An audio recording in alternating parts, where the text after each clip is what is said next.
오늘 본문의 말씀을 통하여 사울의 신앙과 실수란 주제로 말씀을 나누도록 하겠습니다. 오늘 본문 14절에 보면 베냐민 기브아에 있던 사울 왕의 파수꾼이 이 블레셋과의 전쟁터를 보니까 그 일대에 대혼란이 일어났다고 합니다. 그래서 병사들이 사방으로 흩어지고 도망가고 있었어요. 그래서 즉시 그 사실을 사울 왕에게 보고합니다. 그래서 사울 왕은 순간 짐작해 가는 것이 있었는데 무엇일까요? 우리 아들 요나단이 저기 갔구나. 이 우리 군대 중에 저렇게 할 사람은 요나단밖에 없는데 과연 요나단인가 확인하여 보자라고 하여 군사들에게 아군의 숫자를 확인하라고 합니다. 그러나 예상대로 아들 요나단과 그의 부관이 보이지 않는 것이었습니다. 그래 블레셋의 혼란이 자신의 아들 요나단 때문인 것을 알게 되었습니다.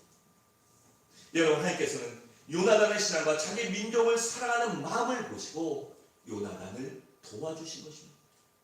그래 도저히 이길 수 없는 전쟁에도 불구하고 적들의 마음에 두려움을 심어 그들이 자중지단을 일으켜 서로 동기간에 찌르고 서로 죽이게 된 것입니다.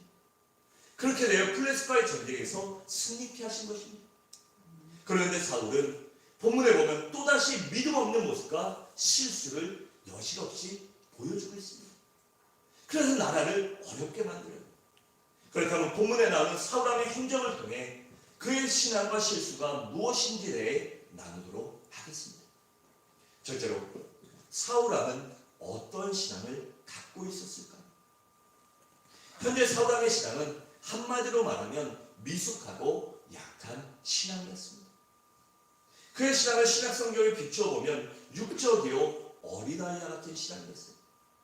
우리 고린도전서 3장 1절에 3절을 함께 읽도록 하겠습니다. 시작.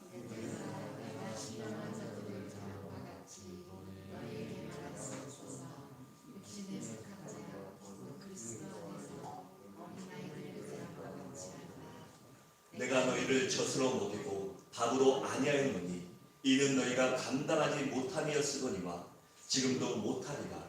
너희는 아직도 육신에 속한 자로다. 너희 가운데 시기와 분쟁이 있으니 어찌 육신에 속하여 사람을 따라 행하리 아니리요 라고 했습니다. 이렇게 육신에 속한 자들은 어린아이 같은 미숙한 신앙을 갖고 있는 것입니다. 또 히브리서 5장 10절과 14절에 보면 이렇게 말씀합니다. 때가 오래되었으므로 너희가 마땅히 선생이 되었을 터인데 너희가 다시 하나님의 말씀의 초보에 대하여 누구에게 가르침을 받아야 할 처지이다. 단단한 음식은 못 먹고 젖이나 먹어야 할 자가 되었도다. 이는 젖을 먹는 자마다 어린아이니 의의 말씀을 경험하지 못한 자요 단단한 음식은 장성한 자의 것이니 그들은 지각을 사용함으로 연단을 받아 선악을 분별하는 자들이니라고 했습니다. 이렇게 신앙이 성숙하여 신앙의 연륜이 되다 보면 신앙이 성숙하여 단단한 음식, 즉 삶에 있는 문제와 어려움들을 믿음으로 극복하고 믿음으로 이겨내고 믿음으로 응답을 경험하는 사람으로 거듭나야 하는데 지금 사울은 그런 신앙을 갖고 있지 않았던 것입니다. 그렇다면 사울 왕의 어떠한 모습이 이런 그의 어린아이 같은 신앙을 말해줄까요? 먼저는 사울 왕은 자기의 필요에 따라 하나님을 이용했습니다. 18절과 19절에 보면 이렇게 말해요. 사울이 아이에게 이르되 하나님의 괴를 이리로 가져오라 하니 그때 하나님의 괴가 이스라엘 자손과 함께 있습니다. 사울이 제사장에게 말할 때 블레셋 사람들의 진영에 소동이 점점 더한 자. 사울이 제사장에게 이르되 뭐라고 했죠? 내 손을 거두라고 했습니다. 지금 요나단 때문에 적진이 혼란에 일어난 사실을 확인한 사울은 옆에 있던 아이야 대사장에게 뭐라고 했죠? 가서 빨리 법궤를 가져와. 법궤 가져다가 우리가 한 번에 그냥 하나님의 법궤의 힘으로 싹 쓸어버리자, 이기자 이렇게 말해놓고 그리고 조금 지나고 보니까 그 블레셋 진영의 혼란이 더 심해지고 그들이 서로 죽이는 꼴을 보니까 법궤 필요 없는 게요. 아이야 대사장 그 법궤 가져오지 마 이렇게 말하고 있는 것입니다. 여러분, 이처럼 사울은 자기의 편리에 따라 하나님을 찾기도 하고 안 찾기도 하는 것입니다. 그러니까 하나님을 믿음의 대상이 아닌 이용의 대상으로 여긴 것입니다. 그리고 이것이 바로 육적인 성도의 특징입니다. 여러분, 육적인 성도는 하나님을 믿음의 대상으로 섬기는 것이 아니라 이용의 대상으로 그렇게 여깁니다. 그리고 말씀과 믿음에 따라 행동하지 않고 자기 감정과 기분이나 환경에 따라 행동합니다. 여러분, 육적인 성도와 영적인 성도는 신앙의 경륜이나 직분에 따라 정해지는 것이 아니에요. 얼마나 오래 신앙생활을 하냐, 무슨 직분을 갖고 있느냐가 영적인 성도나 육적인 성도를 가르는 것이 아니라 얼마나 인격과 신앙이 성숙하고 믿음이 견고하여 흔들리지 않느냐가 바로 영적인 성도와 육적인 성도를 가르는 기준점이 되는 것입니다.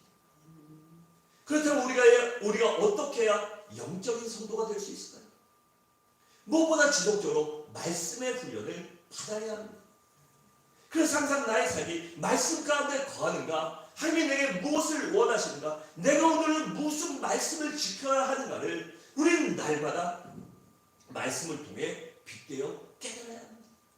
그리고 성령 충만을 받아 성령 하나님을 쫓아 살아야 합니다. 그리고 십자가의 사랑을 체험해야 돼요. 그리고 십자가 중심으로 살아가야 하는 것입니다. 우리가 십자가의 사랑을 체험해야 십자가의 중심으로 살아갈 수 있고, 십자가의 능력을 체험해야 그 십자가의 능력으로 우리가 마귀의 권세를 멸하고 살아갈 수 있기 때문입니다. 그리고 내 몸을 의의 병기로 하나님께 드리고 살 줄 알아야 합니다. 이렇게 살려고 끊임없이 노력할 때, 부단히 노력할 때 영적인 성도가 되는 것입니다. 여러분, 영적인 성도, 하나님의 말씀을 가져다 쓰는 성도는 절대 그냥 되는 것이 아님을 믿으시기 바랍니다. 그리고 이것은 말씀을 훈련하고 성령 충만을 받고 십자가 사랑을 체험하고 십자가의 능력으로 내 몸을 하나님 중심으로, 십자가 중심으로 하나님께 의의 병기로 드리는 여러분들 되시기 바랍니다. 또한 사울왕은 자기 중심적인 사람이었습니다. 24절 중반에 보면 이렇게 말합니다. 내가 내 원수에게 보복하는 때까지라고 했습니다. 여기 누구의 원수라고 했습니까? 내 원수라고 했습니다. 여러분, 이스라엘 백성이 누구의 백성입니까? 사울의 백성입니까? 하나님의 백성입니까? 자기가 왕이기에 내 백성이라고 말할 수도 있지만 그러기 전에 이스라엘 백성들은 하나님의 선택하신 백성이었습니다.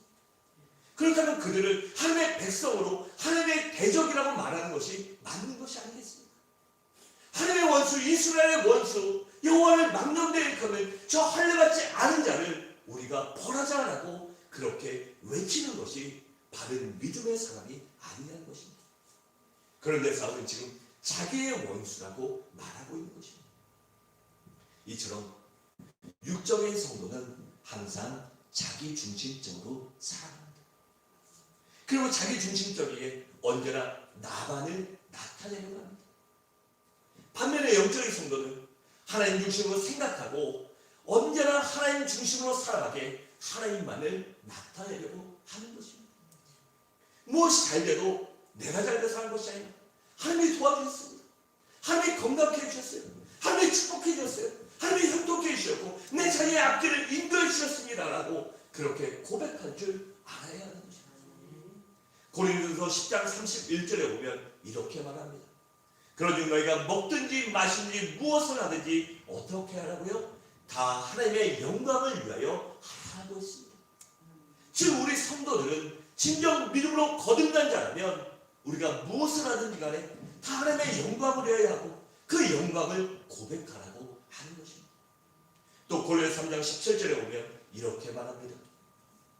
또 무엇을 하든지 말하나 이래나 다 주 예수의 이름으로 하고 그를 힘입어 하나님 아버지께 감사하라고 했습니다. 여러분, 요나단을 이 14장 1절부터 13절까지 나오는 요나단을 한번 생각해 보세요. 그가 어떻게 했습니까? 6절에 보면 싸우러 나갈 때도 이 할례받지 않은 자들에게 건너가자라고 했습니다. 그리고 다윗도 골리앗과 싸울 때 어떻게 고백했죠? 이 할례받지 않은 자가 어찌 하나님을 욕할 수 있느냐? 만군의 여호와의 이름으로 내가 나아가서 저 할례받지 않은 자를 멸하리라. 하나님이 나와 함께 하시면 내가 반드시 승리하리라고 그렇게 고백하지 않았습니다. 여러분, 신앙은 훈련이요 연습입니다. 습관입니다. 그래서 우리는 언제나 어디서나 하나님을 나타내고 우리의 삶을 노력해야 됩니다. 하나님을 하나님을 증거하게 하나님의 영광을 돌릴 줄 아는 그러한 언어 행실과 모습의 행동을 해야 하는 것입니다.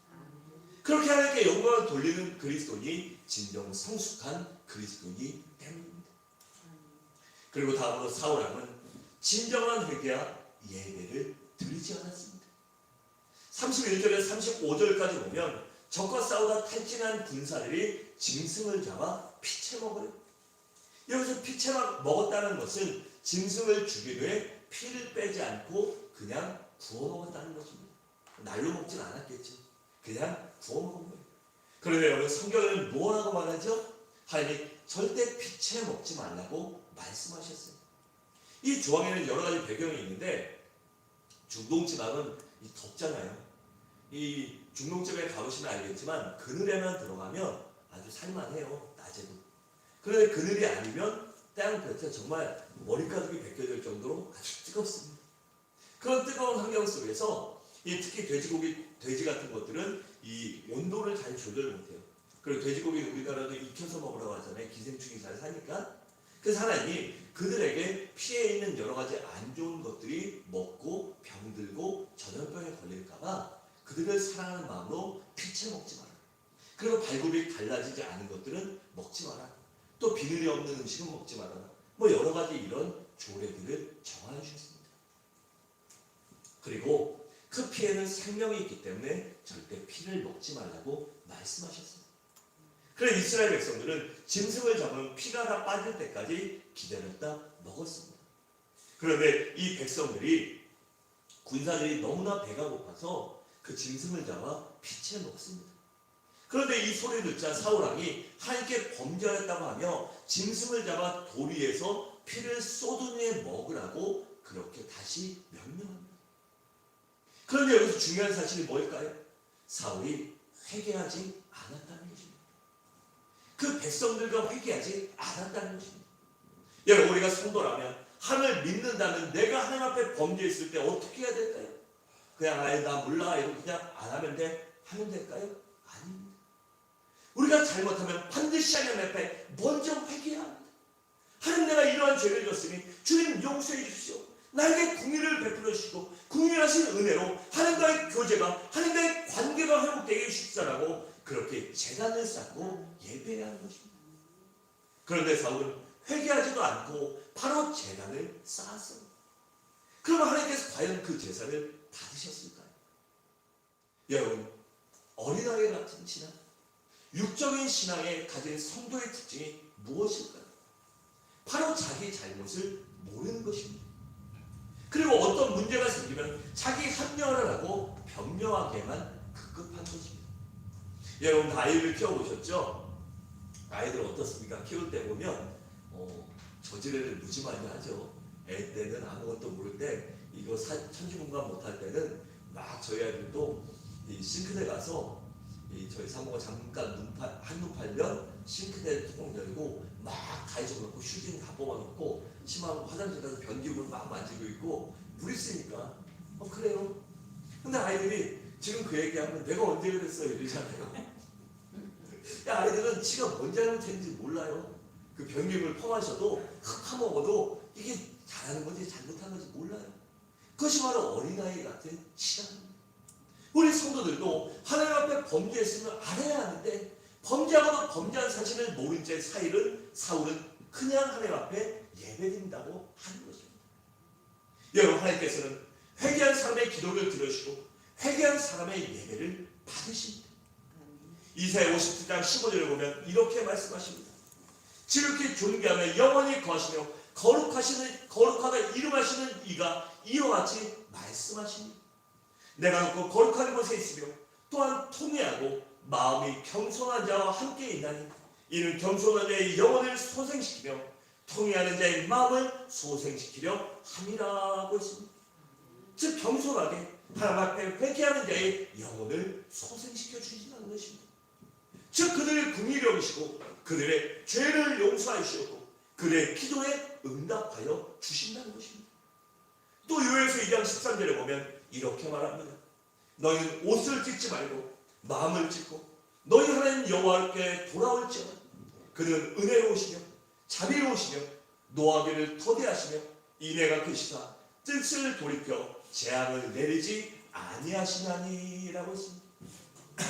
이렇게 우리는 잘못과 범죄했을 때 외형적으로 회개하는 것이 아니라 우리의 마음을 짚고 하나님 앞에 돌아와야 합니다. 여러분, 만약 우리 중에 범죄하는 일이 있다면 마음을 짚고 여호와께 돌아오는 여러분들 되시기 바랍니다. 그래 사울처럼 하나님께 버림받는 자가 아니라 다윗처럼 범죄할지라도 회개함으로 하나님께 붙들린 믿음의 성도가 되시길 바랍니다. 다음으로 사울왕은 스스로 신앙생활을 못하고 남이 시켜야만 하는 그러한 어린아이 같은 신앙을 갖고 있었어요. 우리 36절을 함께 읽겠습니다. 시작.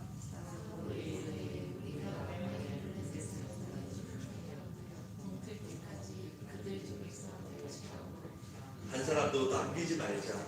우리가 이르되 왕의 생각에 좋은 대로 왔소서 할 때에 제사장이 이르되 이리로 와서 하나님께 나아가사이다 라고 했습니다. 여러분, 사울은 자기의 욕심과 야심을 채우기에 하나님께 물어보지 않고 어떻게 합니까? 병사들이 한 3,000명 가지고 몇몇 명과 아무리 자중질환이 일어나도 3,000명보다 10배는 되지 않겠습니까? 그런 많은 사람들과 싸우려니 얼마나 지쳐있겠어요. 그런데 사울은 그 병사들을 생각하지 않고 함께 묻지도 않고 그냥 자신의 영광을 나타내기 위하여 가서 모조리 싸워버리자. 이 기세를 몰아 그냥 다 우리가 승리해버리자. 그런 저들의 갖고 온 물자, 이 전략 물자를 우리가 취하자라고 그렇게 말합니다. 그럴 때 어떻게 합니까? 옆에 있던 아히야 제사장이 왕이시오, 먼저 하나님께 물어보셔야 됩니다 라고 제안합니다. 사울은 그제서야 하나님께 기도하기 시작했습니다. 여러분, 누가 육적인 성도요 어린아이 같은 신앙을 가졌을까? 바로 스스로 주님을 섬기지 못하고 누가 시켜야만 주님을 섬기는 사람이 이 어린아이 같은 신앙입니다. 혹은 마지못해 체면이나 의무감 때문에 섬기는 사람이 어린아이 같은 신앙의 성도입니다. 여러분, 우리가 중요한 것이 무엇입니까? 우리가 신앙생활하면서 내가 잘 되는 건 중요해요. 그런데 내가 구원받고 내가 살아났다면 내 자녀들과 내 후손들에게도 그 복음을 증거해야 돼요. 그리고 우리는 다음 세대에 끊임없이 노력해야 됩니다. 여러분, 요새 아이들이 부모는 교회를 다니는데 아이들이 신앙생활을 잘하지 않아요. 그 모태신앙이라고 하는데 저는 모태신앙이 아니라 모태가 아니라 모태요 신앙이라고 말합니다. 모태요 신앙. 왜냐하면 부모가 그냥 다니다 보니까 다녀요. 근데 다니면서 하나님을 만난 경험, 말씀을 체험한 경험, 기도의 응답의 경험을 체험하지 못하면 이 아이들이 신앙이 성장하지 못해요. 그러다 고등학교 때까지는 부모 옆에 있으니까 잘 나오지, 어쩔 수 없이. 그러니까 부모가 가자 그러니까 나가는데 20살 대학 가고 대학생 돼서 특히나 타지로 가면 그때부터 어떻습니까? 나를 통제하는 사람이 아무도 없어요. 저도 고등학교 때 6시 반에 학교가 시작해서 한 11시 50분에 끝나니까 즐거움이 12시 반, 집에 가서 성경책 몇 장 읽고 간식 먹고 씻고 나면 1시, 그리고 1시부터 공부 조금 하고 나면 1시 반, 2시에 자요. 그럼 그렇게 쳇바퀴 돌듯이 살다가 대학 가서 자취를 딱 하니까 너무 편한 거예요. 집에 학교 가라고 깨우는 사람도 없고 밥 먹으라고 밥 먹기 싫으면 안 먹어도 뭐라는 사람이 없고 너무 편한 거예요. 수업 들어가기 싫으면 정말 봄날에 꽃이 너무 좋아서 저도 돌아다니는 거 정말 좋아하거든요. 그래서 봄에 막 꽃이 피면 마음에 주지를 못해서 꽃 보러 가고 싶다. 이런 꽃 보러 가도 누가 아무도 아무 말 안 해요. 그런 자유로움을 만끽하다 보니 아이들이 어떻게 됩니까? 더군다나 세상 속에서는 어떻습니까? 학교 가자마자 술판 벌어집니다. 대학교 들어가면 신입생 환영회 때부터 술판 벌어지고 먹어라 마시라 죽어라 하고 그렇게 퍼마시는 문화 속에 아이들이 혼자 남겨져요. 그러니 그 아이들이 신앙을 갖지 못하고 주님을 만난 경험이 없다면 쓰러지는 것이 당연한 건 아닙니까? 그 아이들이 그 세상 속에 빠지는 것이, 그 유혹에 넘어가는 것이 당연한 것이 아니에요. 그래서 여러분, 우리는 우리의 자손들에게, 우리의 후대들에게, 우리 교회 다음 세대들에게 진정한 믿음과 신앙을 물려줄 줄 알아요. 그리고 성령 하나님을 체험하도록 우리가 그 위에 날마다 중보기도해야 되고요. 우리의 생활을 통해 삶을 통해 그들에게 바른 신앙의 모습을 증거해야 합니다. 그럼 우리 아이들이 우리 미래의 다음 세대들이 바르게 자라고 바르게 신앙생활하고 나도 주를 위해 살겠다. 하나님이 나와 함께 하시면 내가 요셉과 같이 다윗과 같이 승리하리라는 믿음을 갖고 살도록 우리가 노력해야 하는 것입니다. 다시 본문으로 넘어가서 이 영적인 사람, 성숙한 그리스도인은 자기를 찾아 스스로 자원하는 마음으로 할 줄 압니다. 그것이 예배든 기도와 말씀이든 봉사와 전도든 헌신이든 무엇이든지 자원해서 할 줄 알아요. 그래서 다윗은 범죄한 후에 나단 선지자가 책망하자 어떻게 했죠? 시편 51편 11절에 보면 이렇게 말합니다. 주의 구원의 즐거움을 내게 회복시켜 주시고 자원하는 심령을 주사 나를 붙드소서라고 있습니다. 주의 구원의 즐거움, 내가 주님 앞에 택함받고 주님이 나를 살려주신 것을 그 기쁨이 인생의 가장 큰 기쁨임을 내가 잃어버렸사오니 주님 세상의 육신의 정욕과 이 세계의 자랑이 아닌 그 구원의 기쁨을 내가 회복시켜 주십시오. 그리고 나의 심령을 붙들어 달라고 그렇게 기도하고 있는 것입니다. 또 고린도서 9장 7절에 보면 이렇게 말합니다.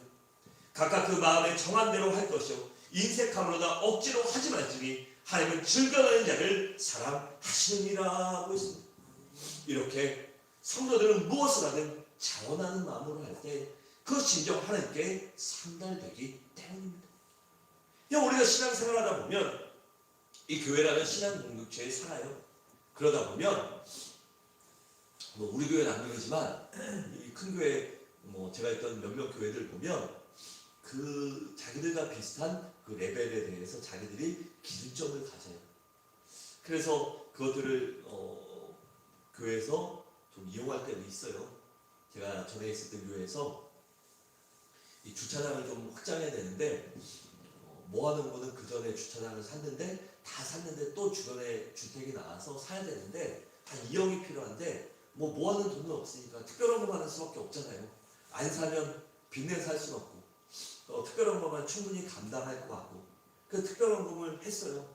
근데 하면서 머리를 쓴 게 빨리 해결돼야 되니까 그래서 머리를 쓴 게 백 목사님이 딱 퇴직금 깨가지고 3천만 원 딱 했어요. 그래서 표를 그려서 벽돌 한거 주차장 구입을 위한 벽돌 헌금 작전 이래가지고 하고 제가 전임전수할 때 저도 100만 원 딱 하고 그래 보니까 이 집사님들이 이 나이 어린 전임전수보다 적게 할 수는 없잖아요. 그래서 다 100만 원 이상이고 그래서 중간중간에 그 비슷한 또래 중직이라고 생각하시는 분들마다 먼저 기준점을 잡게 했어요. 그러니까 그분들 딱 300만 원, 500만 원, 1000만 원, 2000만 원 그렇게 해놨더니 그 비슷한 연령대 비슷한 레벨이라고 생각하시는 분들이 마지못해 울며 겨자 먹기로 다 해서 한 달 만에 2억이 헌금이 돼서 주차장을 매입할 수는 있었어요. 그런데 나중에 그를 생각하면서 그때 그것 때문에 물질로 좀 시험 든 분도 있었겠다. 어려운 분들도 있으니까 남이 100만 원 했는데 나도 100만 원 해야 되는데 어려우면 진짜 못할 수도 있잖아요. 그것 때문에 고민하는 분도 많았겠다. 시험 든 분도 많았겠다. 그리고 어쩔 수 없이 한 분도 있겠다. 근데 과연 하나님이 얼마나 기뻐하실까라는 문제를 한번 생각해 봤습니다. 내가 다른 사람들의 체면 때문에 관계 때문에 내는 것은 하나님이 원하시지 않아요. 그래서 저도 교회에서 사업을 하든지 뭘 하든지 간에 이제는 그렇게 하고 싶지 않아요. 그냥 아무한테도 공개 안 하고 뭘 하더라도 작정해서 얼마 하라고 저는 절대 그렇게 안 하고 싶어요. 제가 만약에 나중에 그러면 권사님들이 집사님이 저한테 그러셔야 돼요. 목사님 옛날에 설교할 때 그러셨잖아요. 목사님이 설교할 때 그렇게 했고 한 입으로 두 말 하면 어떡하네요? 이렇게 지적해 주셔야 돼요. 자원하는 마음으로 우리가 감동받고 은혜 받아도 하나님이 다 채워주셔요. 우리 그 믿음으로 살아가야 하는 것 아닙니까? 여러분 하나님께 무엇을 하든 봉사를 하든 전도를 하든 기도를 하든 예배를 드리는 간에 자원하는 심정으로 하시기 바랍니다. 오직 그것만이 하나님이 받으시기 때문입니다. 둘째로 그렇다면 사울이 한 실수는 무엇일까요? 먼저 사울의 실수는 군사들에게 음식을 먹지 말라고 경솔하게 맹세하는 것입니다. 본문 24절에 보면 이렇게 말합니다. 이날에 이스라엘 백성들이 피곤하였으니 이는 사울이 백성에게 맹세시켜 경계하여 이르기를 저녁 곧 내가 내 원수에게 보복하는 때까지 아무 음식이든지 먹는 사람은 저주를 받을지어다 하였습니다. 그러므로 모든 백성이 음식물을 맛보지 못하고라고 했습니다. 이것은 사울왕이 자기 자신이 위대한 영웅이라는 것을 나타내기 위하여 그렇게 결단한 것입니다. 여러분 생각해 보세요. 고작 3,000명 가지고 수만 명의 군사를 이기면 이거는 아주 전쟁사의 기리나물 일입니다. 만약에 그런 일이 있었다면 블레셋뿐만 아니라 주변의 어느 나라도 사울왕에게 한번 해봐 이러고 덤비지 못할 거예요. 지금 그래서 사울은 그 야심으로 백성들을 힘듦에도 불구하고 먹을 것을 주지 않은 것입니다. 여러분 전쟁하는 군사에게 무엇이 필요할까요? 바로 무기와 싸울 수 있는 힘입니다. 그렇다면 오히려 군사들을 잘 먹여야 하지 않겠습니까? 이 전쟁을 할 때 되도 않고 그냥 군사들을 진군시키는 게 아니에요. 저희가 조금 병력이 없으니까 저기 지금 공격하면 저기 들어가면 이길 수 있다라고 해도 거기 보면 그 전쟁 가고 군사가 한 다음에 보급로가 확보가 돼야 물자든 병력이든 또 음식물이든 간에 그들에게 공급하여 줄 수 있는 보급로가 있어야 전쟁을 하는 거예요. 그게 없으면 보급로가 차단되면 전쟁을 하지 않습니다. 왜냐하면 그곳에서 다 죽을 수밖에 없기 때문입니다. 그런데 사울은 아마 이런 전술을 알았을 거예요. 그럼에도 불구하고 백성들이 자기들의 군사가 죽든 말든 간에 자기의 야심으로 백성들을 굶긴 것입니다. 그냥 사지에 몰아넣은 것입니다. 여러분 사울왕은 너무나도 이렇게 경솔한 맹세를 했습니다. 만약에 사울왕이 자신의 백성들을 생각했다면 그런 맹세를 하지 않았을 것입니다. 먹든 먹여주지 못하면 미안한 마음이라도 있어야 될 텐데 너희가 저럴 때까지 저 블레셋을 다 몰아내지 않을 때까지 음식물을 먹으면 너희가 조금이라도 쉬면 저주받을지어다. 이게 말이 되는 소리입니까? 말이 안 되는 소리죠. 바로 자신의 야심 때문에 이렇게 경솔하게 행동했던 것입니다. 여러분 참된 지도자는 자기 개인의 영달을 먼저 생각해서는 안 됩니다. 백성을 먼저 생각하고 가족을 먼저 생각하고 이웃을 먼저 생각하고 사회를 먼저 생각하고 우리의 교인들을 먼저 생각할 줄 알아야 합니다. 그리고 지도자는 무엇을 결정할 때 신중을 기해야 합니다. 그냥 감정대로 생각대로가 아니라 이것이 과연 하나님의 뜻인가? 이것이 과연 우리 공동체에 유익한 것인가? 그것을 먼저 생각하고 고민하고 그렇게 결단해야 합니다. 왜냐하면 지도자의 결정에 승패가 결정되기도 하기 때문입니다. 만약에 사울왕이 그 백성들에게 너희들 지금까지 수고했구나. 이만큼만 해도 대단해. 그들 지금 도망가고 있으니까 우리 잠깐만 쉬자. 너희 피곤하지? 아침부터 어제부터 제대로 못 먹었지? 조금 우리 밥이라도 먹고 그러고 싸우자. 하나님이 도와주시니까 반드시 이길 거야. 하나님이 이렇게 싸워서 저들의 자중질환이 일어나서 서로 칼로 찔리게 했으니 하나님 반드시 이기게 해주실 거야. 그러니 우리 조금만 힘내서 싸우자. 이렇게 위로했다면 어떻게 됐을까요? 그 군사들이 과연 피채 먹는 죄를 저질렀을까요? 그러지 않았을 것입니다. 본문 28절에 보면 이렇게 말합니다. 그때 백성 중 한 사람이 말하여 이르되 당신의 부친이 백성에게 맹세하여 엄히 말씀하시기를 오늘 음식물을 먹는 사람은 저주를 받을지어다 하셨나이다. 그러므로 백성이 피곤하였다 하니라고 합니다. 요나단이 그 백성들에게 아니 너희 힘들어 죽겠는데 왜 밥도 안 먹고 이러고 있어? 뭐라도 먹고 해야 될 거 아니야? 간단하게 요기라도 해야 쌀 거 아니야? 너희 지쳐서 아주 피곤상접한데 어떻게 하니? 라고 하니까 그 백성이 요나단에게 대답한 것입니다. 그리고 31절에 보면 이렇게 말합니다. 그날의 백성이 민마스에서부터 아얄론에 이르기까지 블레셋 사람들을 쳤어도 그들의 심히 피곤한지라 라고 했습니다. 만약에 사울이 그 백성들에게 음식을 먹였다면 그들의 피곤에 지쳐 싸울 능력을 상실했겠습니까? 아마 더 열심히 싸웠을 것입니다. 여러분처럼 우리들은 경솔하게 행동하고 경솔하게 결단하지 마시기 바랍니다. 다음으로 사울의 실수는 자기의 체면과 자존심 때문에 애매한 사람을 죽이려고 하는 것입니다. 우리 본문 44절을 함께 읽겠습니다. 시작.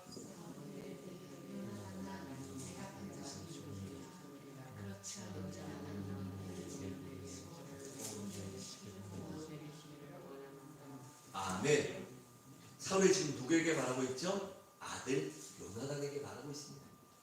근데 뭐라고 해요? 네가 반드시 죽는다.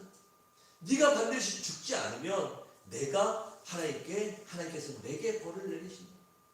그렇게 말하고 있는 것입니다. 여러분, 요나단은 개인적으로는 아들이고 이 나라적으로는 어떻죠? 아주 1등 공신입니다. 싸울 수 없는 전쟁에서 목숨을 걸고 나가 전세를 역전시킨 아주 1등 공신이에요. 그런데 사울은 요나단이 하나님의 말씀을 어겼기 때문에 죽이려고 하는 것이 아니라 자기 말을 어겼기 때문에 죽이려고 하는 것입니다. 마치 훗날에 사울이 누굴 죽이려고 했죠? 다윗을 죽이려고 혈안이 됐던 것처럼 자기 아들도 죽이려고 했던 것입니다. 아마도 내가 왕인데 아무것도 못하고 내가 왕인데 백성들이 오히려 군사들이 3분의 1이 도망가 버리고 질 수밖에 없는 상태로 나는 그렇게밖에 무능한 왕이었는데 요나단이 목숨을 걸고 하늘을 의지하여 나가서 전세를 역전시키니 사람들이 얼마나 요나단을 칭송했겠습니까? 다윗이 나중에 블레셋과의 전쟁에서 돌아왔을 때 백성들이 뭐라고 했죠? 사울이 죽인 자는 천천히요, 다윗이 죽인 자는 만만이었더라 라고 해요. 그 말을 듣고 사울의 마음에 악신이 들어가 사울은 다윗을 미워하고 죽이려고 한 것입니다. 이처럼 요나단이 전쟁의 1등의 공신으로 공을 세우자 자신의 왕위가 위협받을까?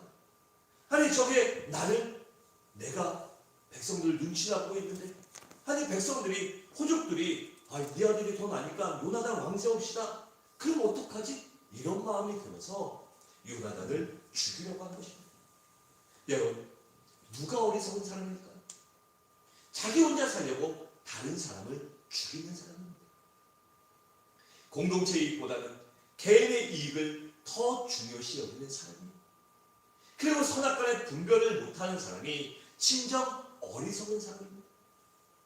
여러분, 성숙한 그리스도인들은 다른 사람을 살릴 줄 압니다. 여러분, 요셉을 한번 생각해 보세요.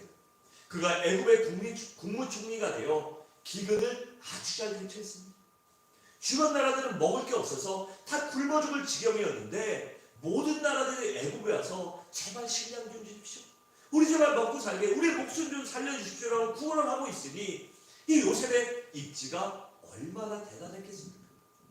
아마 하늘을 나는 새도 떨어뜨릴 정도의 위세와 권세를 갖고 있었을 것입니다. 아니 감히 누구 하나 요셉에게 대들지 못했을 것입니다. 아마 바로 왕도 요셉을 함부로 하지, 애굽의 왕도 함부로 하지 못했을 것입니다. 그런데 그런 권세와 권력을 갖고 있던 요셉이 자신을 죽이려고 했던 형제들이 나타났을 때 어떻게 했습니까? 아마 대다수의 사람들이라면 이웃도 아니고 친구도 아니고 놈도 아닌 나와 피를 나는 내 형제들이 나를 죽이려고 했어요. 나를 비참하게 죽이려고 했고 더군다나 그렇게 안 되자 노예로 팔아서 얼마나 많은 고초를 당했습니까? 아버지에게 가장 사랑받던 자식이, 가장 이쁨 받은 자식이 그 12형제 중에 그만 색동옷을 입고 아버지의 사랑을 아주 독차지했던 그런 귀한 아들이 그런 처참한 환경에 처했으니 얼마나 속상하고 힘들었겠어요. 만약에 그것을 생각했다면 요셉이 형들을 몰살해도 어느 누구 하나 잘못했다고 말하지 못했을 거예요. 그런데 요셉은 어떻게 했습니까? 형들에게 복수하지 않고 형제들의 가족들까지 봉양했습니다. 그는 애굽에서 자신의 가족뿐 아니라 형제들의 가족과 많은 사람들의 생명을 구원한 위대한 사명을 감당했습니다. 여러분, 유다와 다윗도 한번 생각해 보세요. 그들도 얼마든지 복수할 수 있었고 그것이 명분도 있었지만 그들은 그러지 않고 용서와 관용을 베풀고 많은 사람을 살렸습니다. 그리고 성숙한 사람은 개인의 이익이나 공동체의 유익을 먼저 생각하는 사람입니다. 내가 잘 되고 내 일이 아니라 내가 속한 가정, 그리고 교회, 내 구역, 내가 속한 이 군사, 우리나라를 생각할 줄 아는 사람. 우리 고린도전서 10장 23절과 4절을 함께 읽도록 하겠습니다. 시작. 모든 것이 가나 모든 것이 덕을 세우는 것은 아니 누구든지 자기의 유익을 구하지 말고 남의 유익을 구하라. 아멘. 모든 것을 할 수 있지만 그것이 올바른 것이 아니라는 것입니다. 그러지 말고 어떻게 하라고 했죠? 남의 유익을, 타인을 위하여 덕을 세우라고 말합니다. 또 31절과 33절에 보면 이런 좀 말합니다.